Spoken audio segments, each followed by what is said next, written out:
Rodolfo Neri. ¿Cómo anda, amigo? Buen día. ¿Qué tal, Juan? ¿Cómo te va, querido? Acá estoy dispuesto a enfrentar una jornada más,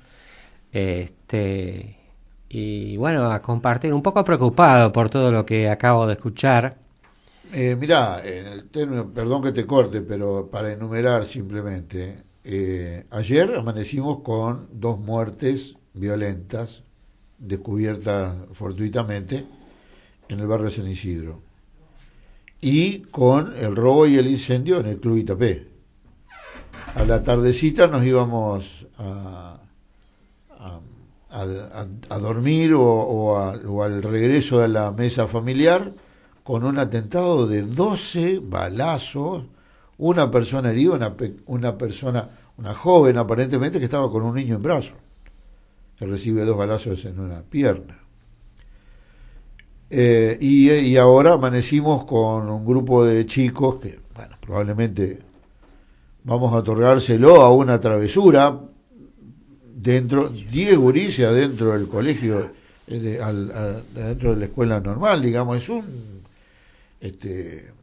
nadie vio nada, nadie avisó nada, digamos, tuvieron que ser las mismas personas de la escuela quienes produjeran la novedad, así que no deja de preocupar, porque por más que sea una picardía juvenil, siempre las picardías juveniles rozan el peligro de que pase algo fortuitamente, ¿no? Y menos en el laboratorio. Tal cual.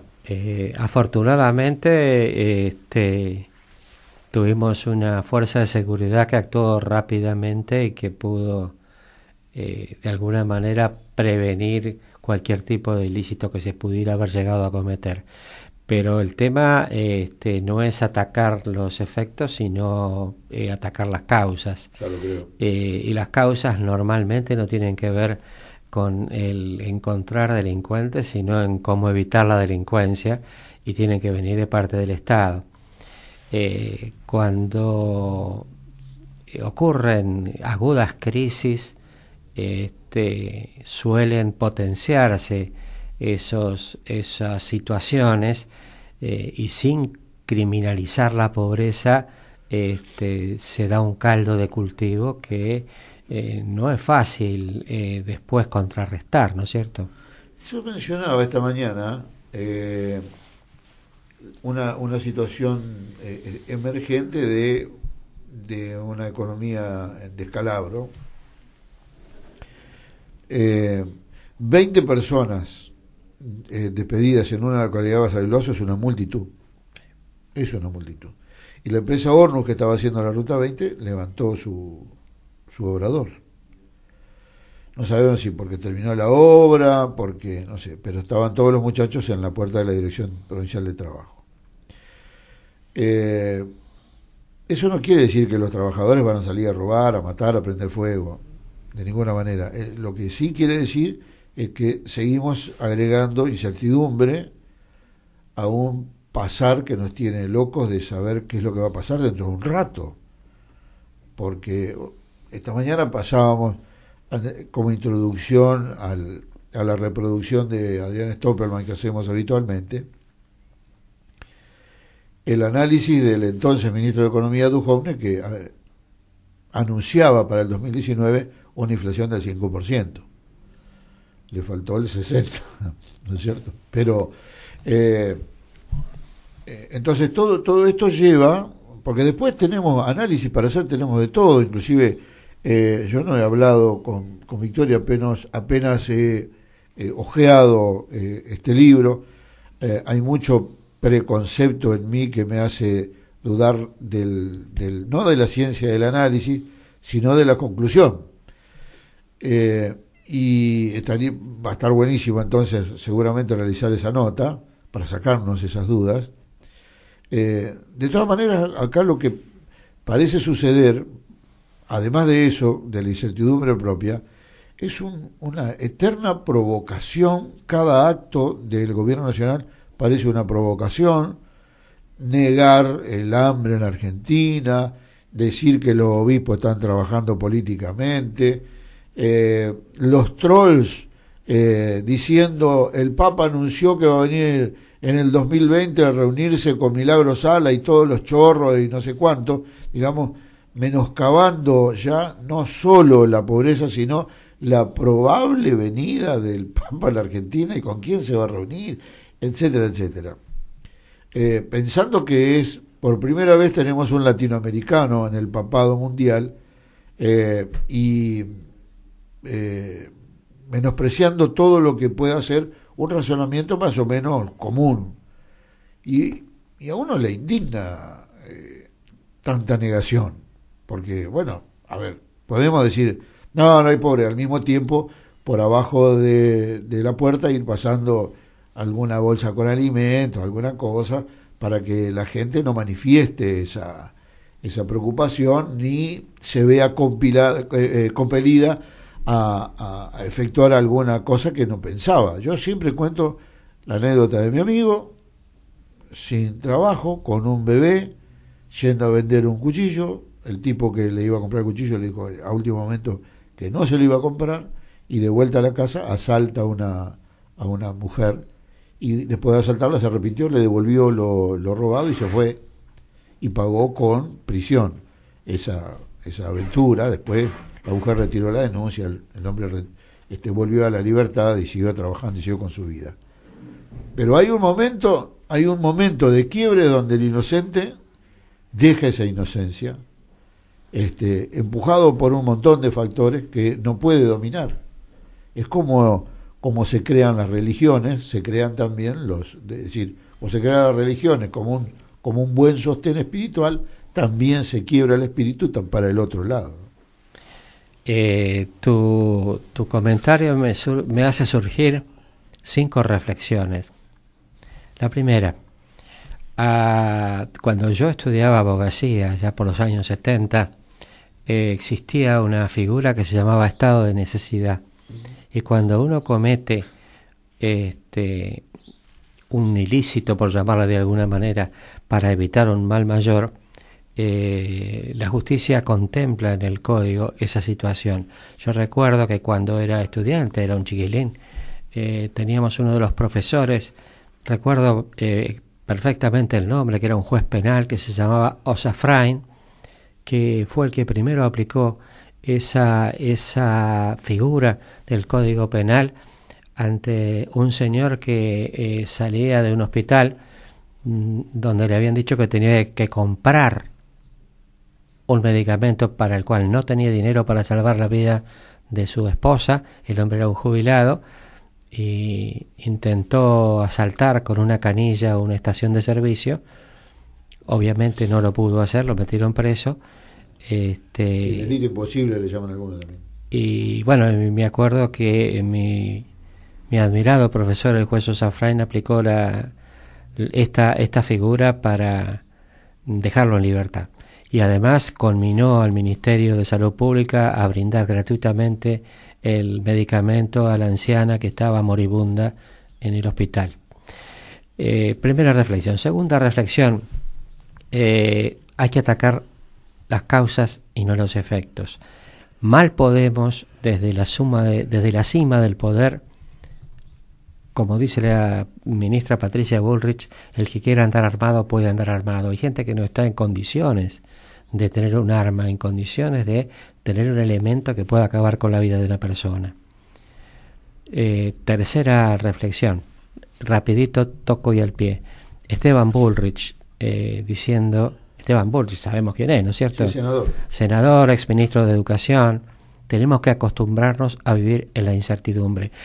Eso dicho desde la máxima cúpula del poder es una barbaridad. La gente no busca incertidumbre. Cuando lo dijo era ministro de Educación. La gente busca certidumbre. La gente quiere saber qué va a pasar mañana, que mañana tenga la comida en su mesa, que mañana pueda alimentar a su familia, que mañana pueda cubrir las cosas básicas de la vida.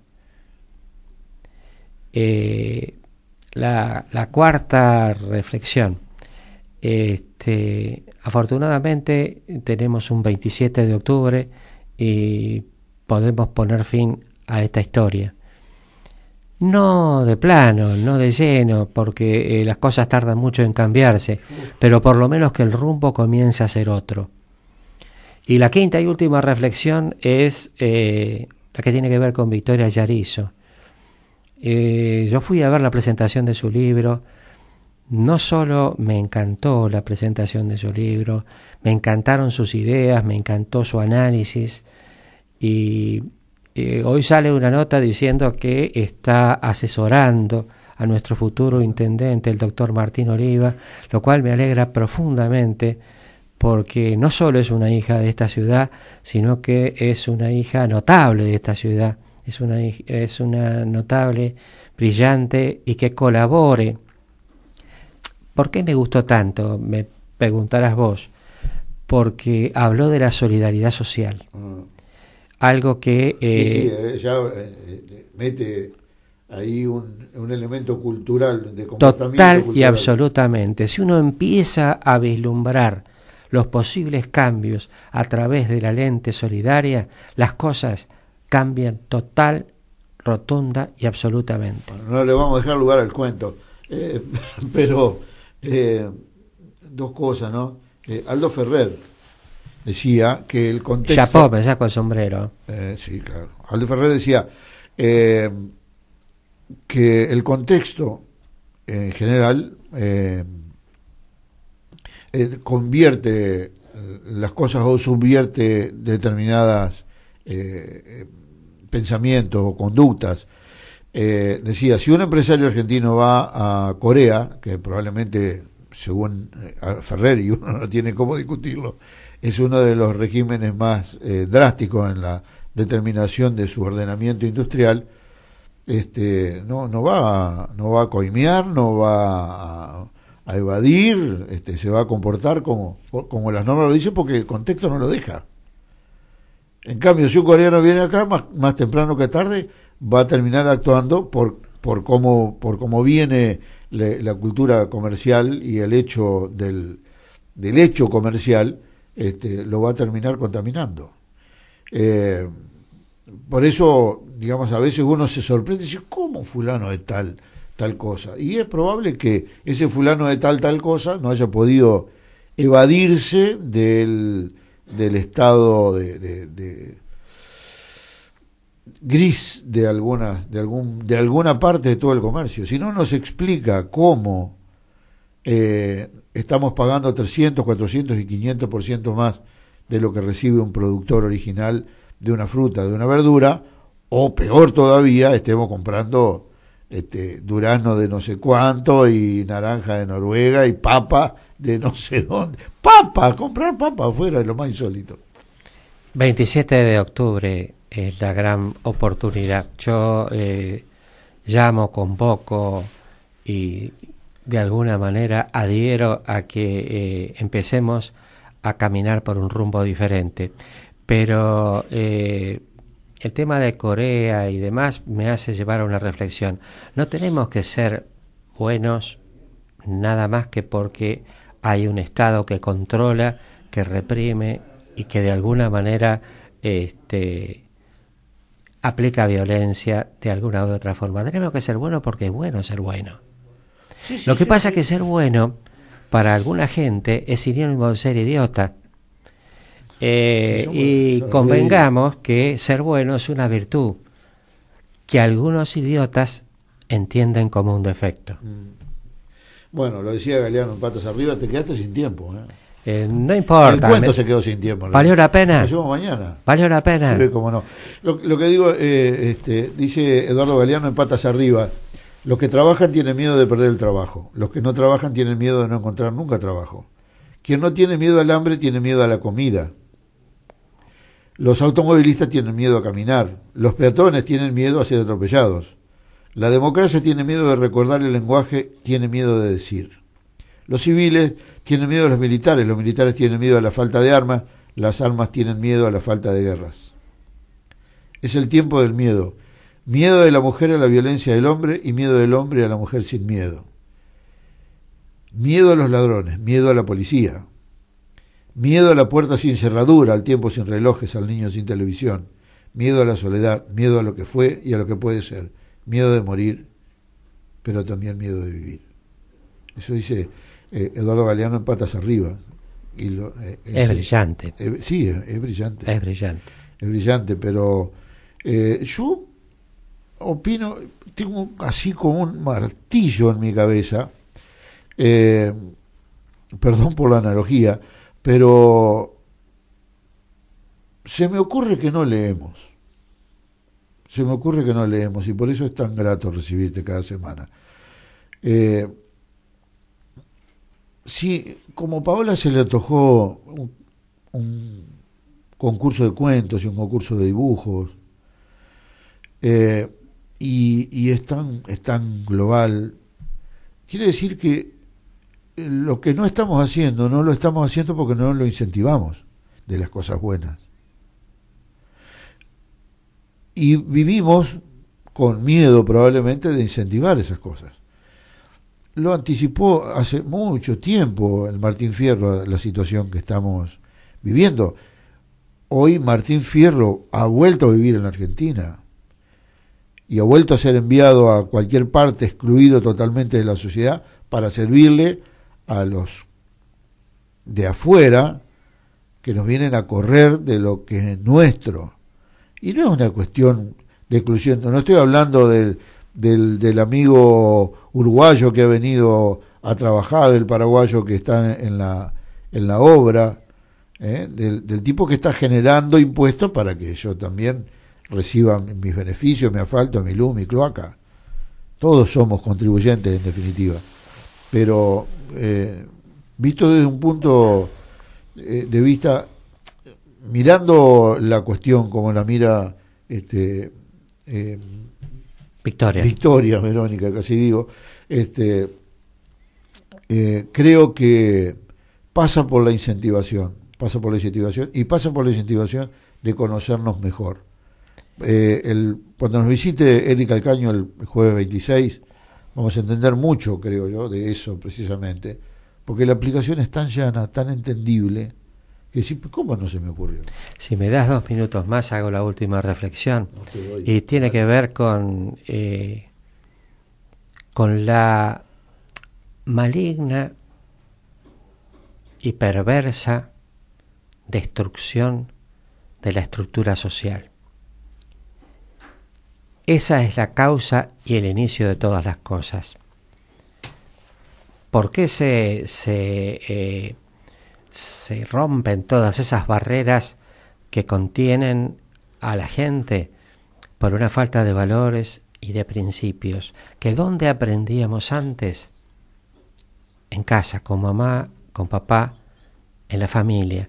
Si uno se pone a meditar, se da cuenta cómo hay arietes que de alguna manera tienden a buscar la destrucción de la familia. Y no hablo ya de la familia clásica, porque sabemos que puede haber familias de diferente conformación, pero la familia nunca deja de ser familia, a pesar de su diferente conformación, y nunca debe dejar de tener esas responsabilidades, que es la de transmitir principios y valores.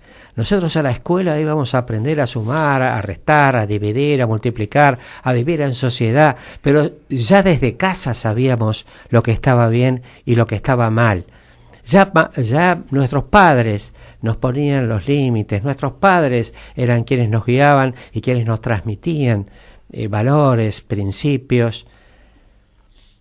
Y fíjate vos que sin criticar el colectivo del movimiento feminista, que me parece un avance sensacional y al cual adhiero total y absolutamente, hay quienes utilizan el reclamo legítimo del derecho femenino para crear fisuras en lo que es la familia. Entonces la mujer empieza a ver un enemigo en su padre, empieza a ver un enemigo en su hermano, empieza a ver un enemigo en su hijo. ¿Por qué? Porque ve rasgos de machismo. Es un tema cultural, pero además hay, desde mi punto de vista, una me dejas utilizar algo fantasioso, una maléfica intención de destruir la estructura social. ¿Para qué? Para generar unidades consumidoras, solamente unidades consumidoras. ¿Sabes por qué mi convicción del Martín Fierro? Porque dice, y han de concluir algún día estos enredos malditos. La obra no la facilito porque aumentan el fantango los que están como el chimango sobre el cuero y dando gritos. Yo vengo recién dentro de 15 días, así que un saludo muy grande para todos. Mañana. ¿Por qué va a esperar dentro de 15 días? No tenía por qué poner los miércoles, una cita. Un abrazo grande para todos y muchas gracias. Bueno, nos vamos, Gastón. Ya no aguanto más los empujones de Tato. Ahí viene Tato Balcarce con su show de grandes hasta las 12. Chao, hasta mañana. Radio Total 90.9. Vos elegís.